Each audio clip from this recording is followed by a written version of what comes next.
Hi guys, welcome back. It's time to learn how to make an archive backup of your iPhone or iPad on a Mac. Creating an archive backup of your iPhone or iPad on a Mac is a pretty smart way to ensure the data stays safe at all hazards. Unlike regular backups that can be replaced by new ones, an archive backup locks in your data at a specific point in time, giving you a reliable copy to restore whenever you need it. That said, let's get started.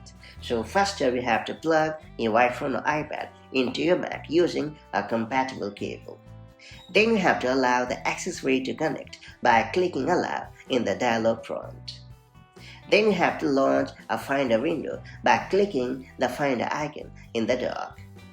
After that, click your iOS device name in the sidebar. If this is the first time connecting your device to your Mac, make sure to click on the Trust option in the Finder window. Then you have to tap on the Trust option on your device when prompted.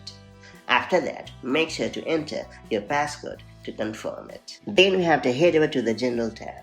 Then you have to click on the circle next to where it says Backup all the data on your iPhone or iPad to this Mac. If you want to encrypt the backup, make sure to check the box next to Encrypt Local Backup. Then you have to enter a password to protect your data. If you don't want to create an encrypted backup or you have already set up encrypted backups, click Backup Now. When the backup is finished, you can find the date and time of the last backup in the General tab, just above the Manage Backups button.